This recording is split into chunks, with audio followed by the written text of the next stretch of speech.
Hello everybody, my name is Petr Koutný and today I'm going to show a really amazing chess game. So let's watch how Jan-Krzysztof Duda is going to outplay Magnus Carlsen. So let's enjoy, let's watch, and maybe let's get a new chess inspiration, how to be better chess player during watching this video. Jan-Krzysztof Duda is a white and Magnus Carlsen is a black. Jan-Krzysztof Duda is still super young, super talented and amazing chess player, where lots of people believed that this guy has still a chance to be one day world chess champion. He is improving, he is hard-working chess player, and maybe, who knows, he of course one day should be world chess champion. At the other side, Magnus Carlsen is of course the one of the best chess player ever, and everybody knows that he is going not to play against for world chess championship title. So next time we will see new world chess champion, but what's happen in the future, let's see. Now what is important this game, where everything is okay, nothing special till now, when Jan is going to play super strong and super sharp move g4. Of course all bridges are broken, and now there is no way how to see boring game, and of course Jan-Krzysztof Duda with this move is speaking, I'm going to beat you, Magnus. Magnus played nicely. He's going to attack, maybe weak, maybe strong, but of course very important, central pawn e4, and now bishop g2, knight c5 and queen c2. Magnus is now playing nicely and he is taking on e4. That's of course important time of this game, where Magnus is going to take important pawn on e4, and it's up to Jan how he will play this game. So knight took on e4, another knight took on e4, and here queen e7. So that's exactly the main variation and the main reason why Magnus played this variation. Of course, these two heavy pieces are not only attacking bishop on e4, they are attacking bishop on e3, because here is a pin and here is a king on e1. So maybe white's position is shaking and it's really not sure if white still has advantage after move f3, c6 with main idea d5. Of course, everything is fine for black. He found it strong counter-attack, but maybe here it's much more stronger to play move immediately f5. Of course, this is a messy position with all kind of options are open and possible. But this is, I think, the best way how to play this position if you are white or if Magnus Carlsen is on to move. So f5 is a variation, but let's say white should take once.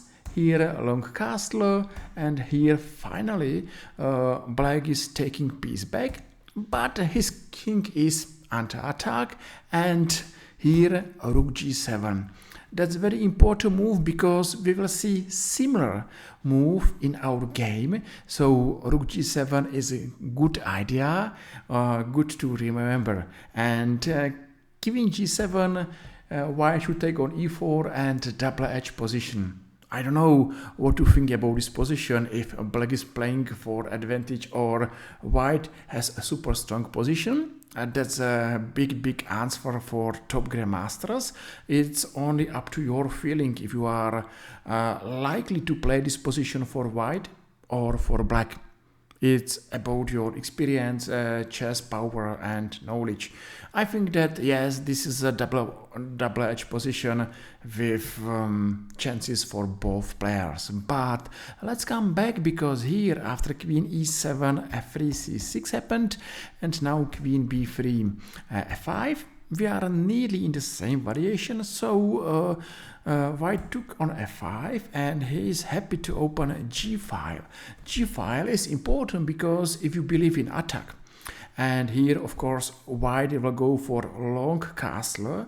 He has to open a lines against black's king. So he is now opening g file, and here happened long castle.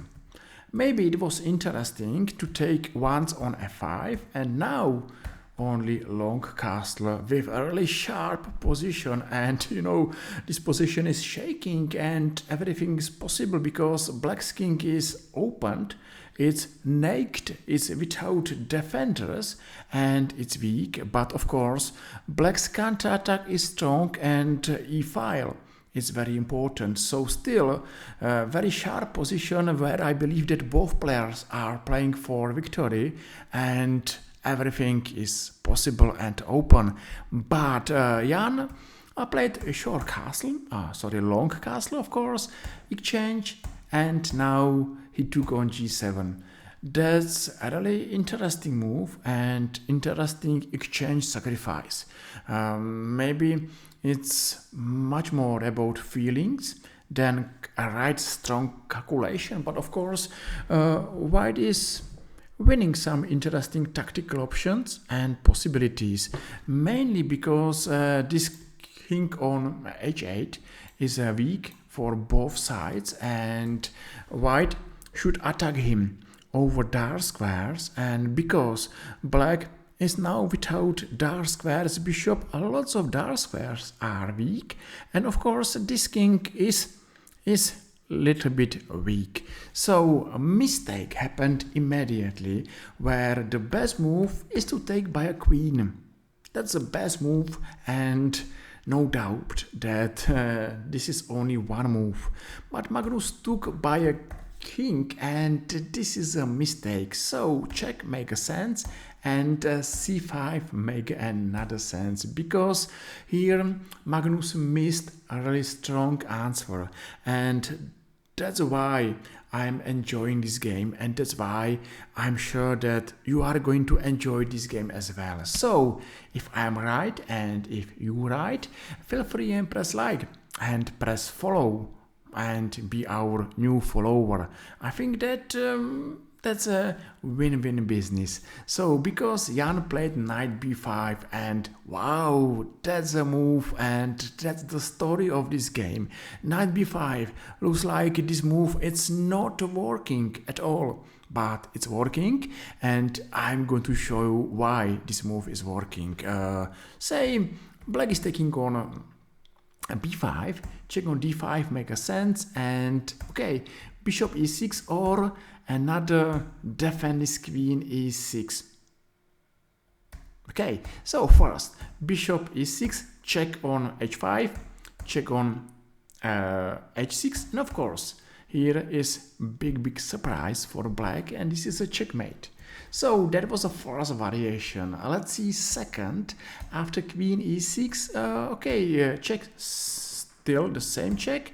Check on h7, check on g5, and now let's win some material back with advantage or winning position. Check, check, and of course that's game over. So both variation show us that this move knight b5 is a super strong, and now Magnus' position is shaking, is hanging, and I'm worried about black's king, because if knight b5 is working, that's something is wrong with black's position. Rook d8 happened, and check on d6. I think that it's nearly impossible to play this position with this knight on d6 if you are black. So absolutely understand why Magnus took it on d6, and now white took on e4. That's I think nearly winning position for white, because white's get back exchange. Still black's king is really weak, and there are lots of tactical options. Of course this position has opposite color bishop, so side with attack has advantage, and because of black's king, which is very weak on f7. This position is giving nice edge to white. So even Magnus Carlsen is playing bishop d7, check on f1, and now maybe a last hope is to go to g8 and h8. Maybe this position should give some chances to black for survive. He came to e6, and now Jan missed first winning position. He played not bad move queen c3, but this is not winning. Winning is bishop d4. Wow, let's watch dark squares, and let's watch how white pieces are much more active than black pieces, and this is a lost position for black. Say rook f8, I think makes sense. Check on d5, and now queen e3 check, and here checkmate.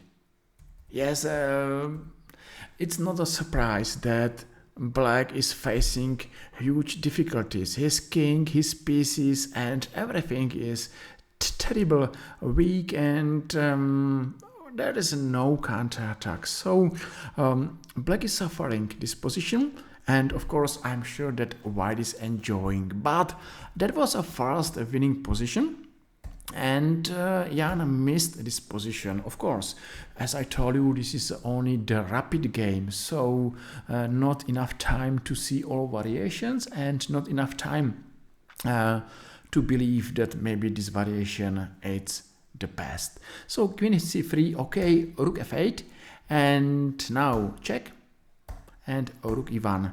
Magnus played nicely king f7 with a deadly threat rook c8, and of course even white has to be careful, so he's careful, and he played king b1 check and king a1. The difference between a white king and black king is of course huge, and that's the reason why even say black is pawn up, he's not playing for advantage, he's suffering, and he's still trying to defend this position, and in a difficult position it's not hard to make a blunder or to play a bad move, and that's exactly what will happen here.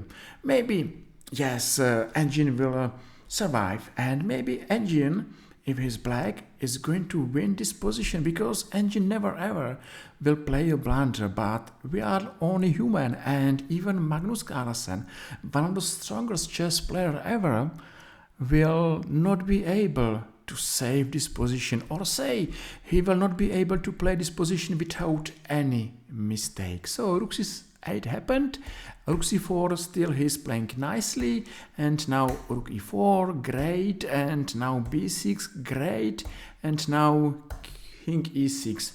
Now everything is perfect, because black is standing in the center, all his pieces are working together, they are touching each other, so everything is fine. But still, this position has no room for a mistake for black, and bishop d2 and queen c3. Of course, both players are trying to find some tactical ideas.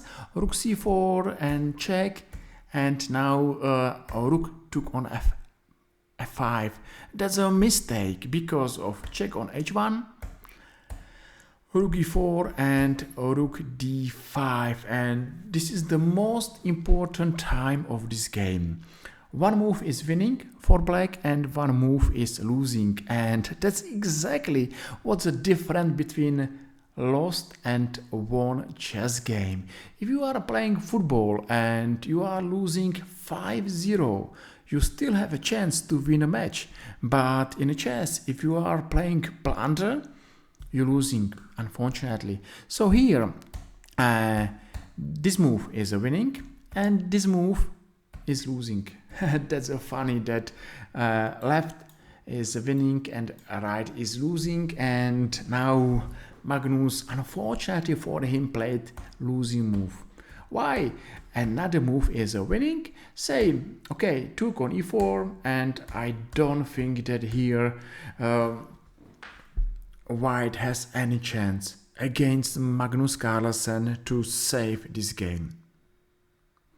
Okay, I hope that you agree with me.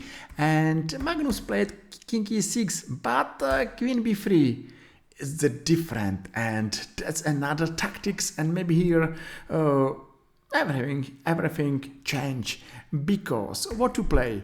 To take on e1 is a check, and in every case black is going to lose rook on e1. Say here. Everywhere, every variation will tell you that rook on e1 is lost and black is rook down. So Magnus took it on e1, but check. And here, that's of course the difference between white's king and black's king, the main reason. Yes, of course, even here, Magnus is not losing any material, any piece, any pawn, and maybe if black's king is a safe, this position is dead draw. But because of weak black's king, this position is lost for black, and now, okay, because of a huge weakness of black king, white is again playing for the victory. Magnus missed chance to win this game, and at the end, of course, extra pawn, weak black's king, too many checks, too many moves, but at the end Magnus is going to lose. What's going on? White is only trying to find the best way how to enter the winning endgame. So many checks mean only to nice chess preparation of winning endgame positions. So even here I'm faster, still it's not enough to go immediately for endgame, and when it will be the best time to go for endgame, right here, black is losing, of course. That's exactly for what white was looking for, and this endgame is won. Okay, maybe now best is to play rook b8 and to win this endgame without any complication. Here maybe to play rook h7 should be some chances for draw. At the end is a loss, and Magnus lost this game. It was a nice game, attacking game, where we saw a very brave move g4, then we saw some chances for Magnus Carlsen, and we saw amazing part of the game where Magnus Carlsen was escaping from a hard position, and he was very close to win this game. At the end he played a blunder and he lost a pawn, his king was weak, and he lost the endgame. That's a chess, that's a life. Sometimes we are winning, sometimes we are losing, but let's see that we saw good game Jan-Krzysztof Duda against Magnus Carlsen. It was a fighting game, and I hope that it was nice to see this game. So if you agree with me, feel free and press like or press follow and made my day. Hopefully you saw something interesting, and I'm looking forward to meet you again in our next time, in our next chess video. Thank you for watching. See you soon, and bye bye.